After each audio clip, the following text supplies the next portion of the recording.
All right, so y'all have a test today, and I'm going to do this quick screencastify for y'all. I'm going to run through this very quickly on how to do these tests. This isn't the exact same test you're going to see, but it's very close to it. This is actually the third version of from last year, so it's not the exact same ones. However, it is very close, so it'll give you kind of an idea of what you need to study, as well as this shouldn't take more than 10 minutes for me to go over it. If you feel like I went through something too quickly, go back, rewind the video, rewatch it. All right. So, number one, it says write a statement of Newton's second law and give the formula. Well, the formula for the second law is pretty simple. That is F equals mass times acceleration. F equals mass times acceleration. If you're confused about that, that should still be on the front board for you. If you get stuck on the test and you forget it. So write a statement of Newton's second law. Write the statement. Well, there's many statements you can write. Force equals mass times acceleration. And I'm just going to go over a few of them. Force equals mass times acceleration. All I just need to see is a correlation between some of these. So if I increase mass, if I've got a bowling ball and I have a golf ball, and I increase the mass but keep the force the same, my acceleration is actually going to decrease. I did that in class as an example. So as mass increases, acceleration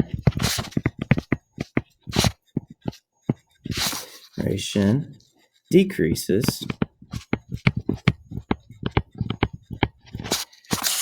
if force is kept constant.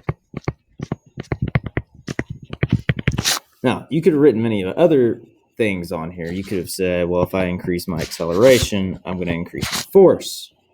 So as acceleration increases, force increases if mass is kept constant. Or vice versa. You could have said, as this one decreases, this one decreases. Or you could have said, as mass decreases, my force is going to do something. Okay? So there's many ways to answer the second, or actually technically the first part of this. The second part's just the math equation. Okay? So there's two parts to this one. Be careful with that. All right. Number two, circle the letter of each example below that only demonstrates Newton's second law. So we're looking for Newton's second law only, which is going to have something to do with the force equals mass times acceleration. That's Newton's second law.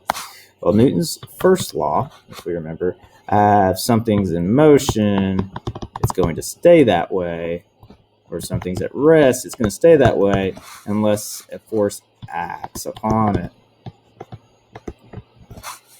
Okay. Number three, it's a little bit different. Let's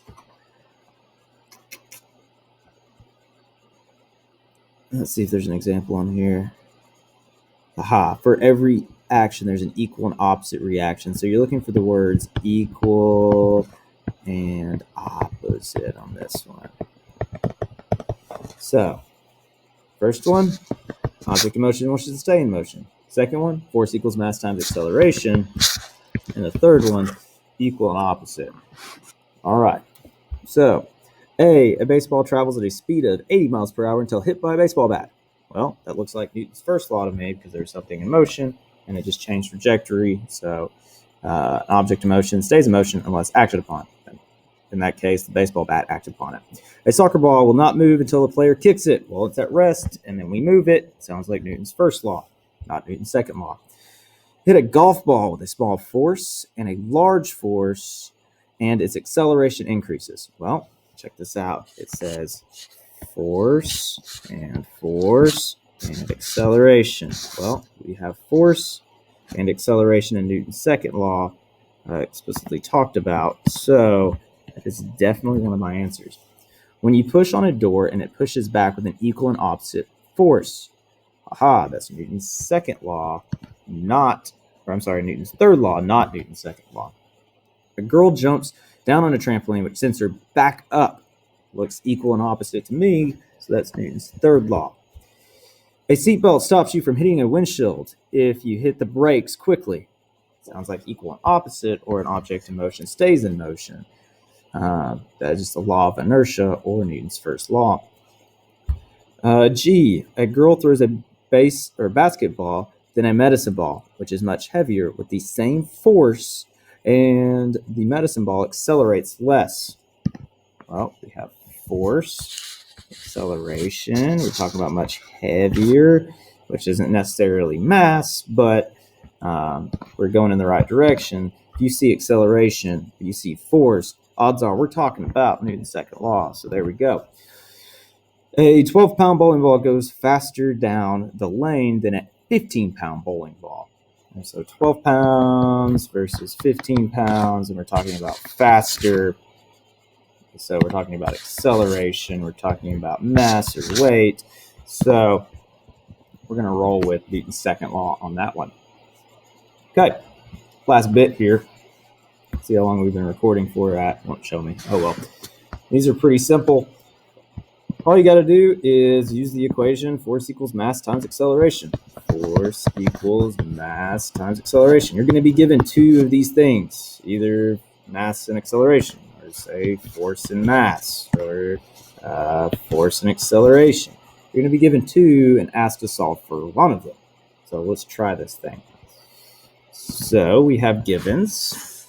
Mike's car, which weighs 2,000 kilograms, is out of gas. Mike is trying to push the car to a gas station, and he makes the car go 0.05 or 0.05 meters per second squared. Well, I know that this is a mass because it's a weight, it's kilograms. And I know that this is acceleration. So I've got mass, I've got acceleration. Now I just need to solve for force. So it says find force. All right, so formula F equals mass times acceleration. Let's plug all these in.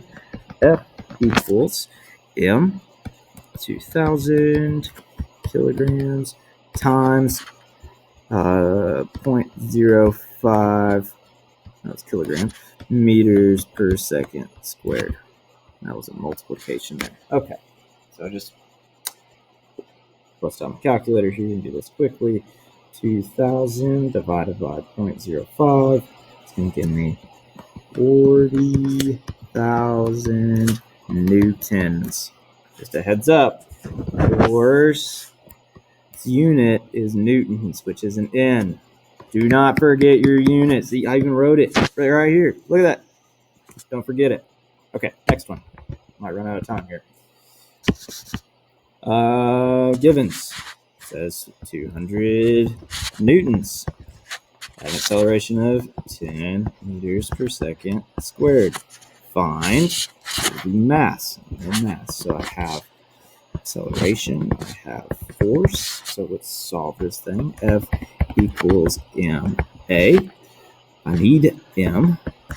I've got a. I've got f. Let's plug these in. 200 newtons equals